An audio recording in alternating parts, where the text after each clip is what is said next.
little bit more about why I'm delighted to be here. But let me just start with telling you a little bit about who I am so you have some idea of context. As this says, I'm at FSG. I'm actually not a managing director now. I'm a senior advisor. But it's where we actually do things to help stimulate and create markets. I'm not going to go into a lot of detail, but we've been working for the last 5 years on early childhood education because unfortunately, and I'll talk more about this, while early childhood education is rampant in India, every 5-year-old is in school. They're not playing. They're learning by rote. It's criminal what's happening to them.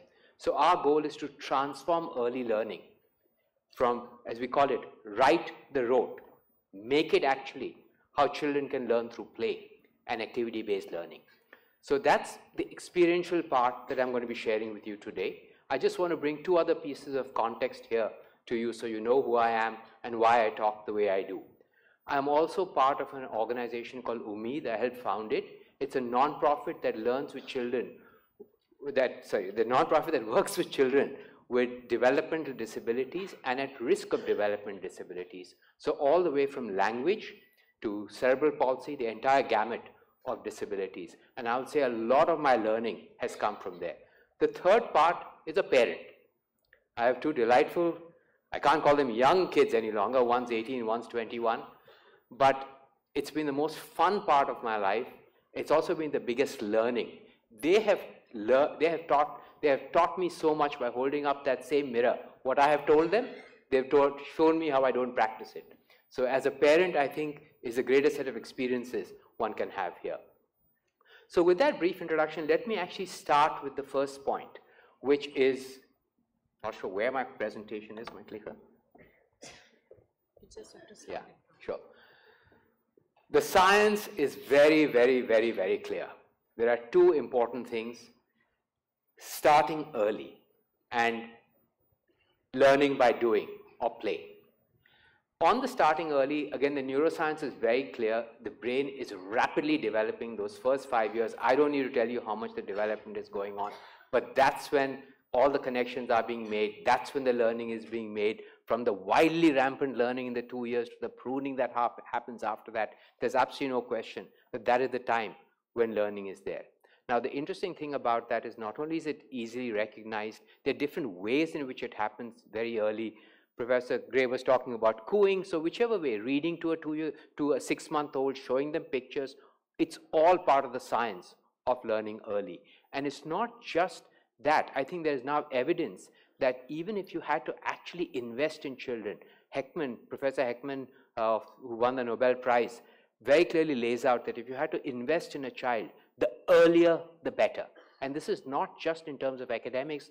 It's, long-term gains in terms of the kinds of adults they grow up to be, and therefore, I'm not going to talk more about it, but one of the key things is starting early. The second is learning through play. Multiple ways, and I'm not going to try to get into defining play because Professor Gray has already done that before me, but what I will say is that there's sort of this conception of play, activity-based interactions, and I'm going to actually focus a little bit more on interactions. Because again, when you get to the neuroscience, that's where it comes out, that it's that action and reaction, the serve and response, which is really leading to the stimulation of the brain and the circuits. So while there's a role for free play, there's a role for different kinds of play, I do want to point out that there's a very, very important role for being responsive. And part of encouraging children, helping children develop, is seeing what they're interested in, getting interested in what they're doing, and learning to respond to them in that same way. That is one of the greatest ways of actually teaching or getting kids to learn on their own, whichever lens you want to look at it from, enabling that learning. And all this stuff about the child's brain is a sponge and you can shove anything into it, garbage. They have a mind of their own and you need to be with them and go along with them to learn to play. And I'm just going to say one thing there before I move on to more specifics, is that the whole world today of mobiles, TVs, which all of you are facing, and there's this quote-unquote theory that they will learn from it, they will get vocabulary. The data is irrefutable. They don't. Because learning, development comes through interaction. The TV and the mobile are one-directional. There is no interaction. The TV is not responding to you when the child points to a plane. And therefore, I just want to put that one right out there because I know many of you are dealing with it. It's when you go back to the science of how children develop through the interaction that you can explain to people why TVs and mobiles are not actually helpful. Why am I delighted to be here? I said that right in the beginning. And I think the answer is the science is clear. We can all give lectures about it. We can all learn about it and talk about it. But the front line is y'all, parents and teachers. And so when Priya said there's going to be a large number of parents, teachers, and experts and academics. Experts and academics are fine. They have a role to play. But it's the parents and teachers that are at the front line. And a chance to actually be able to interact with you all, to be able to share some of the experience with you all was something that I just could not say no to. So instantaneously I was saying, I'll be there for it. I think the other thing there also is that it's not an easy job. And while there is the theory, there is the practice. And that's part of what I want to try to share. And in fact, the way I've structured this, I'll talk for about 15 minutes. I'm going to show a video also. And then I'm going to actually answer some of the questions that some of you all have raised. Because I think it's that front line where you're really doing all the battle. And therefore, I'm really delighted to be here. And I think the other point that this conference was making, that you all are going to take on the challenge of actually changing the world the way it is what is inspiring. So thank you very much for allowing me to be here to talk to you all. Okay, now I said two things, start early, and I talked about play. The good thing is this is one environment where you don't have to tell people to start early. Everyone is interested in starting early. So we interviewed 4,400 lower middle income parents. So this is your rickshaw wala, your hath gadi wala. It's not the richer audiences you deal with, but believe me, it is common across every part of India. Today, 95% of 4-year-olds and 5-year-olds are in school. 70% of 3-year-olds are in school. And all the schools are also going down. They recognize that if they can't get that child at the age of 4, they've lost that kid. It's a competitive pressure. But today, all the schools are also going down. That is the reality we are living in. So starting early is not an issue. The other interesting thing is they're sending their kids to schools to get a solid foundation. In the daycare scenario of play, it's a little different. But in the world outside, that's the reason why children are being sent to school. Let's not kid ourselves. It's a solid foundation for academics. It's not a solid foundation for life. There are other things. So when you go into it, number one is solid foundation. The other thing is, interesting enough, habits. I want my child to get into good habits. They must sit quietly in a class, finger on lip. They must basically be able to do their homework on their own. That is the thing that is driving it. Academics and habits.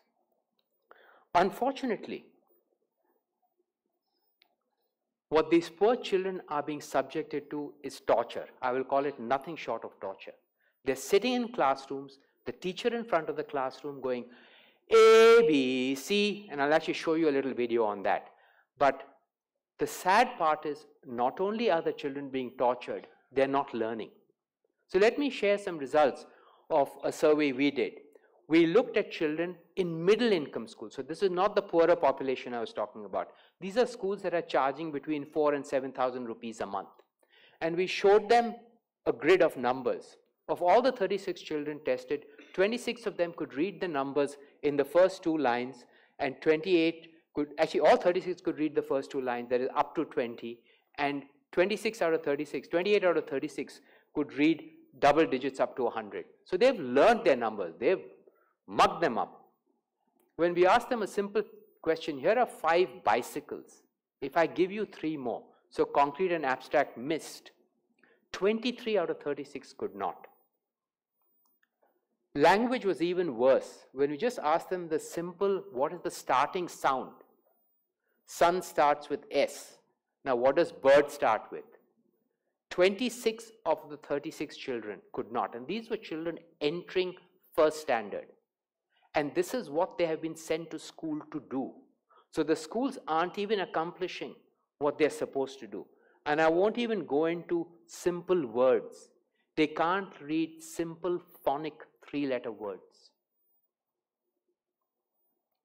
So how do we fix this?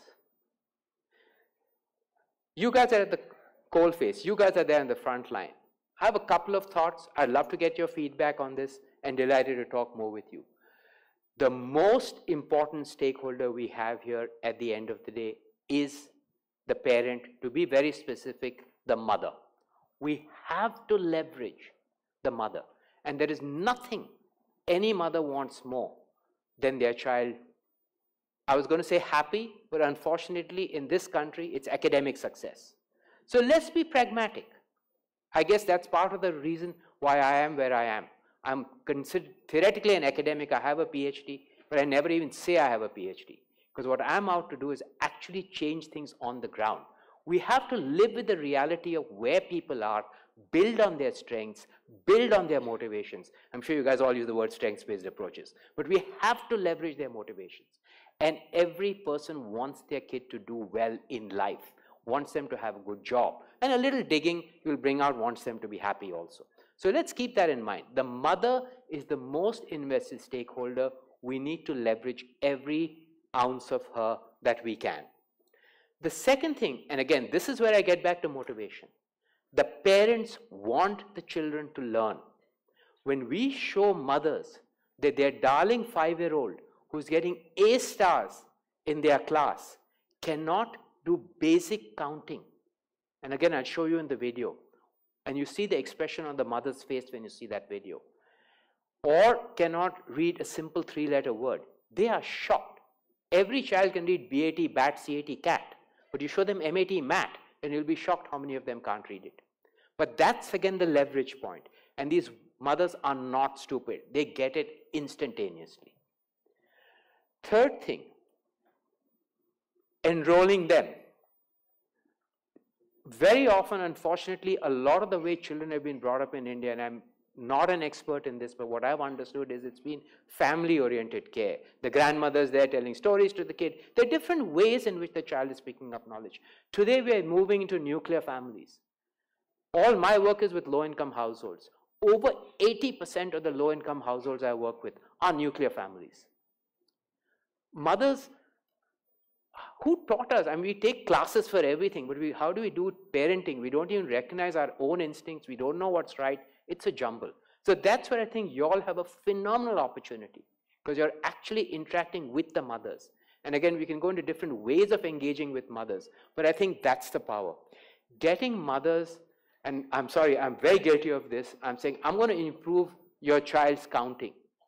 When you're cooking, when you're doing daily activities at home, why don't you involve the child? You're cooking bhindi, say 15 bhindi leke aao. So you start getting the child to count. Now I know it's very, very formal, structured learning, but that's just one element. And I think the more people start interacting with children, the more fun they have, the more the interaction will happen. And there will be actually more learning across multiple dimensions. And I'll actually come back, and actually, let me talk about that right now. Because while a lot of the stuff we are doing in the work I'm doing where we're trying to improve learning in schools is formally called activity-based learning. And the carrot we are holding out is the child will be able to count, will be able to do, will be able to read words. If you see the actual things the children are doing, the way they are playing with each other, they're actually learning all the other executive function skills. And I don't like the way, we're not teaching them that, they're developing it themselves because of the interactions they're having with other kids and the things they're doing. So as Professor Clay was talking about negotiation, determination, skill, the grit, all the buzzwords you keep hearing all the time, that's coming out through what kids are doing. So focus on the goal which the parents want, but use the means that you have access to. Share things that parents can do with kids, games that kids can do with. And one of the interesting things here is, again, be cognizant of what parents want. They do want demonstratable outcomes. And you all have phenomenal adult-children ratios. When I was talking with some of you all earlier this morning, the kinds of ratios you have are mind-blowing. You can actually know an individual child. So you can help a parent understand where an individual child is, what they can do, and to help the child develop, and at the same time, to have more interactions with the child. And the last thing is what I alluded to, the non-academic skills. while you have these parents, it's again a golden opportunity, and I'm not saying you all are not doing it, you most probably are doing it, but I just say think more of how you can do it, is to actually raise awareness of the value of these other skills, because in the long term, they matter much more than the academic skills. But again, we've got to be careful of context. I remember the first time I told a mother, oh, you should be allowing your child to play with other children, that's what you're encouraging. She said, why? I want my child to do better than the other child. I'm not interested in her playing with the other child.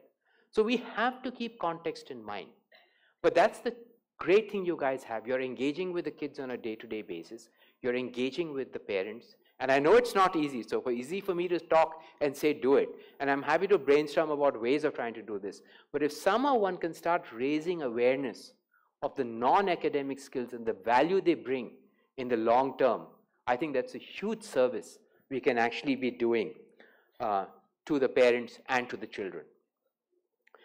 I'm actually now going to have a small video played out here. It's again meant for low-income households, so it's in Hindi with English subtitles. समझ, क्या school सही में हमारे बच्चों को कुछ सिखा रहे हैं? आप इसको एक बार 1 से 20 तक गिनती करने को बोलेंगे? हाँ बोल ना, गिनती कितने तक आता है तुझे? 100 तक नहीं, 20 तक ही बता। 20 तक बोल। 1 2 3 4 5 6 7 15 16 20 29 30। Very good. अरे आपको आता है, आप तो 100 तक पूरा बताओ। Very good, very good. इसको भी आता है, इससे भी काउंट करवा सकते हो। इससे भी करवा लीजिए एक बार। नहीं 1 2 आता है, गंदी बनी। ओ कैडबरी वाले चॉकलेट 1 to 10 बता दो। 1 2 3 4। हर स्कूल में बच्चों को 1 से 100 तक रटाया जाता है, पर क्या बच्चे सही में इन नंबर्स को समझ रहे हैं? और मेरे पास यहाँ पे 6 नंबर लिखे हुए हैं, आप अगर अनिकेत से पूछ सकें इसमें सबसे बड़ा नंबर इसमें सबसे बड़ा नंबर बताइए। बड़ा नंबर दिख रहा है आपको? सोच के बताओ, बड़ा नंबर कौन सा है? कौन लास्ट में नंबर आता है पहले बताओ। नहीं गलत, पहले ऐसा ही से देखो। देखो ये 6 है, ये 3 है, ये 5 है, ये 7 है, 4 है और ये 9 है। तो इस सब में कौन बड़ा हुआ? अगर बच्चे नहीं समझ रहे हैं तो ये गलती उनकी नहीं है, ये गलती स्कूल्स की है, जहाँ पे उन्हें सिखाया नहीं, रटाया जा रहा है।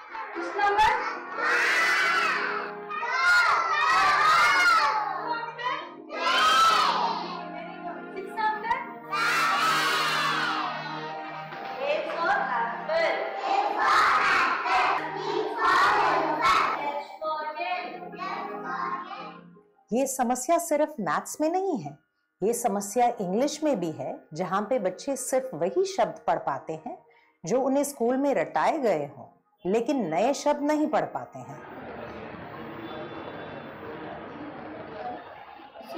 cat, very good, red, very good.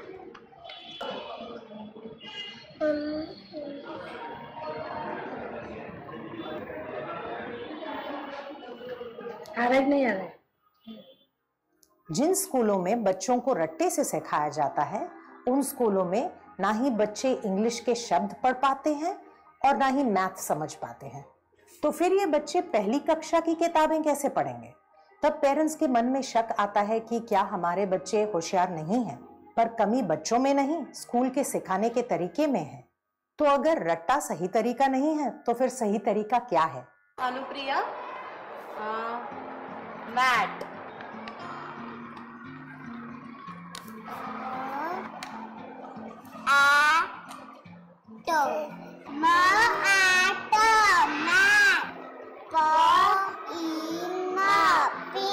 Very good. बच्चे सबसे बेहतर अपने अनुभव से सीखते हैं, चीजों को करने से सीखते हैं, और इस प्रकार के पढ़ाई को एक्टिविटी बेस्ड लर्निंग कहते हैं। Nirmala, can you join the 9 blocks? 1 2 8 9। Can you join the 5 blocks? Keep it here. 7 blocks. आप लोग कंपेयर करो, इसमें फिगर नंबर सबसे बड़ा 9। जो बच्चे एक्टिविटी बेस्ड लर्निंग से सीखते हैं, उन्हें गिनती करना, पढ़ना इत्यादि आसानी से आ जाता है। तो आपका बच्चा स्कूल में किस तरीके से सीख रहा है, ये जानने के लिए आप अपने 5-6 साल के बच्चे से 2 सवाल पूछिए जो आपने अभी वीडियो में देखे थे। पहला ये कि आप एक कागज पर 6 नंबर लिख लीजिए और बच्चे से पूछिए कि इनमें से सबसे बड़ा नंबर कौन सा है। इंग्लिश के लिए आप ऐसे एक कागज पर इंग्लिश के छोटे छोटे शब्द लिख दीजिए और बच्चे से पढ़ने को बोलिए। याद रखिए कि अगर आपका बच्चा ये नहीं कर पा रहा है तो ये उसकी गलती नहीं है। ये सवाल आप अपने क्लास के अन्य पेरेंट्स को भी दे सकते हैं और अगर उनके बच्चे भी जवाब नहीं दे पाते हैं तो आप स्कूल जरूर जाइए।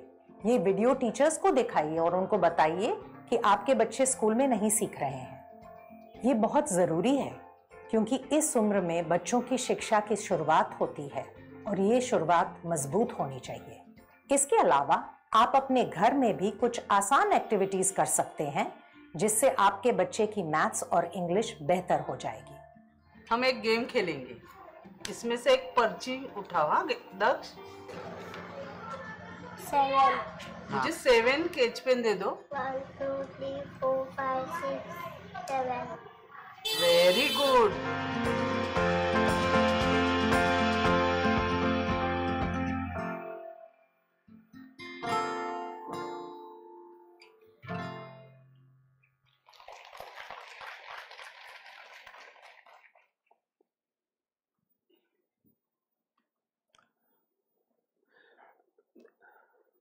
Incidentally, this was actually prepared for raising awareness amongst low-income families about the fact that their kids are not learning in school and they should do activities. So there's also a website which, if you see on the right, has a bunch of icons. Again, the interesting thing right now is media and devices. Every low-income family we've been to, the mother either has a smartphone or has access to a smartphone. And they all know how to use these smartphones. They're all using videos for cooking recipes. So they know how to take complex instructions and actually do things with them. So we've set this up. It looks like a YouTube channel because these women don't use the internet, but they all have WhatsApp and they all use YouTube. So we are actually disseminating these. Incidentally, everything we create is public domain. Even the report I talked to you, if anybody wants a copy, very happy to send it to you guys. It's got, unfortunately, too much data, but it does have some insights which may be useful. But I just want to say is that the thing we've got to start doing now is thinking about how do we raise awareness?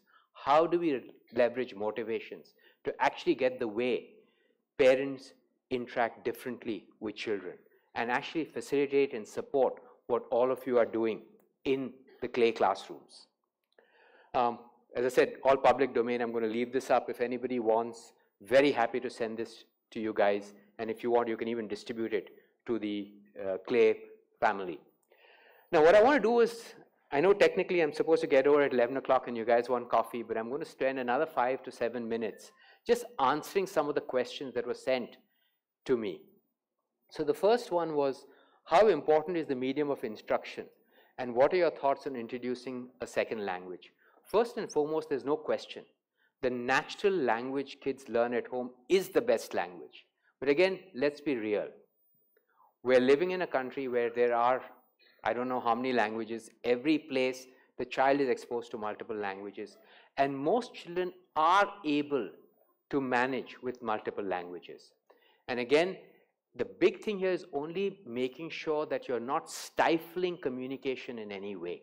So if a child is speaking in a local language, don't force the child only to speak in English.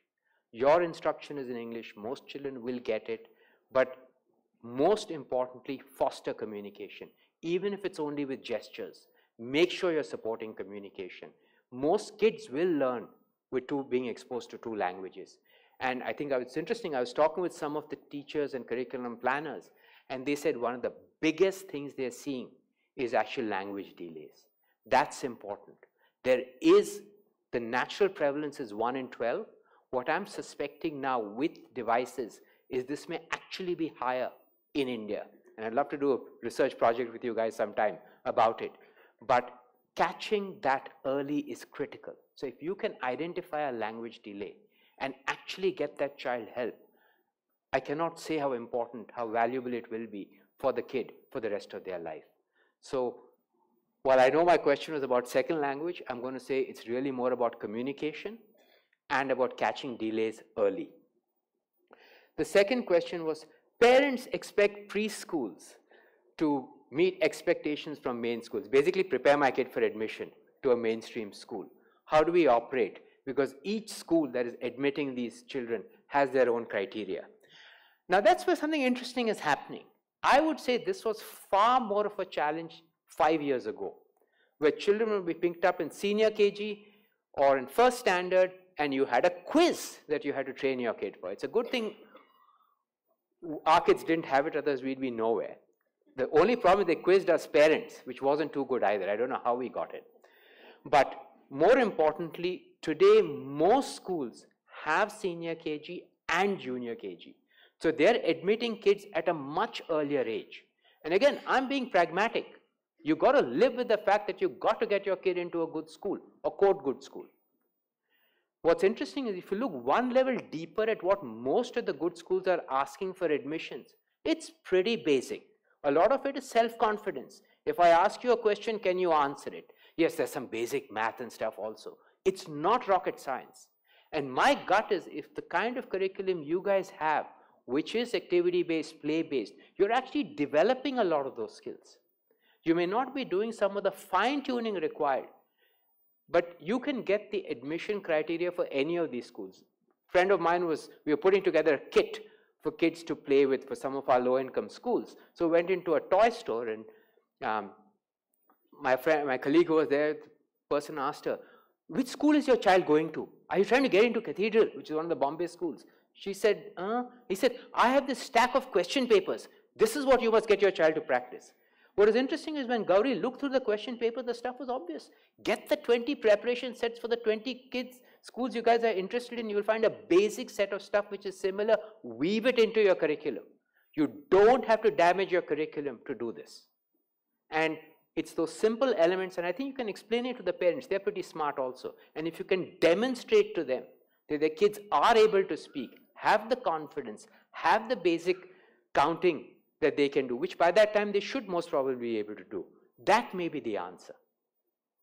The third question, autism spectrum. There are more children in the autism spectrum. What do you recommend to address these needs in play schools? There's a lot of debate about whether they are more or we're just recognizing more. But the bottom line and the most important thing I want to say is, you've seen one autistic kid, you've seen one autistic kid. They are not a general category. The variation in kids with autism is huge. 5 years ago, when I was learning more about autism, I was told that 2/3 of kids with autism have mental retardation. Today, the data is flipped. It's 1/3. There are children who are very intelligent. All autistic children are not savants, although that's sort of the normal model of autistic kids. So all I can say is some kids will get by with very little, with a little bit of support from your teachers, and clay may be the perfect place for them. Other kids may need help. So the thing is, when you start suspecting it, and I know you have a LLC here to help you also, get the diagnosis, and each one of them is going to need an individualized program most probably. I shouldn't say each one of them. Again, I'm generalizing. But that is the way you might have to handle kids with autism. And I would say it's not autism. It's all developmental delays that fall into the same spectrum. Autism is one of the highest occurrences today, but it's happening across a whole range of different global development delays. Fourth question, dearth of dedicated and passionate teachers in India. How do we bring about a change in this scenario? It's not a dearth of people. It's not a dearth of people who want to be passionate about children. The problem is our system. We only want people who can conform to a very strict set of rote learning. So I've been to schools and asking, how do you select your teachers, etc., and say, they're going to talk about training. And the bottom line is, I've got 4,000 rupees a month I'm paying. What do I need, a PhD to teach a 5-year-old kid how to recite 1 to 100? The problem, unfortunately, is with our system. And I don't think that's something I'm going to be able to answer right now. But I think, again, you'll see me going on about this, is harness the parent. If the parent demands it, there is a much better chance that the private sector schools, which is where all your kids are going to and the kids I know are going to, will respond to it. Money matters. Money talks. and the parents are the ones who control it. So again, if you can raise awareness amongst parents about the importance of the caregiver, the professional, the teacher, and what attributes to look for, that's the way we're going to transform the system, not by changing policy. I shouldn't say not by changing policy, sorry. Policy needs to be changed, but policy by itself will do nothing. It's until we get the groundswell going of demand that we won't see change.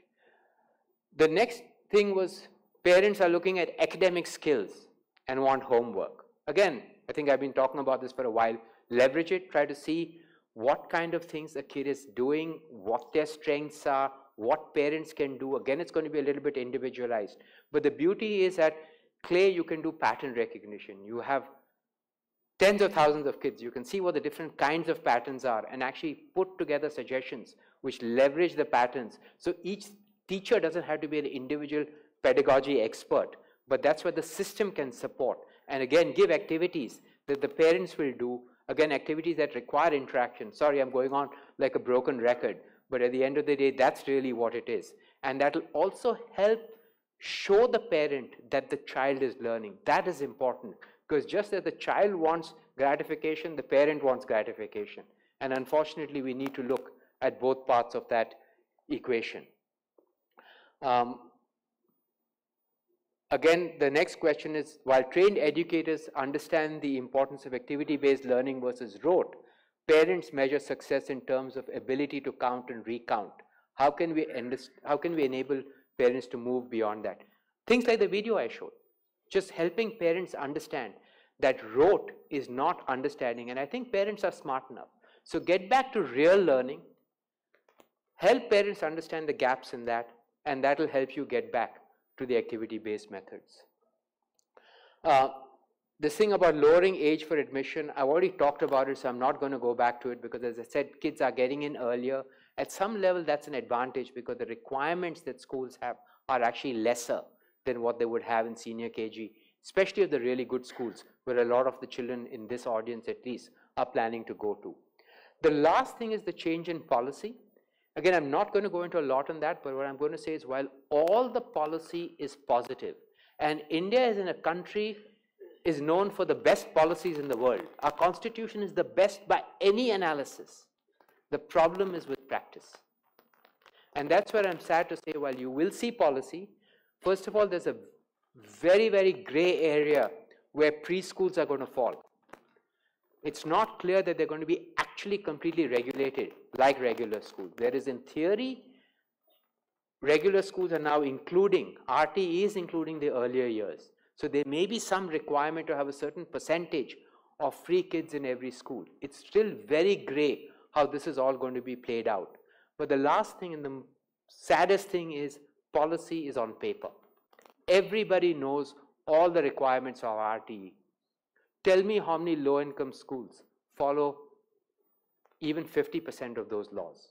So unfortunately, while the policy is there and required, it's people like you who are going to go out there, both with the kids you teach, your families, friends, relatives. That's the way this change is going to be made.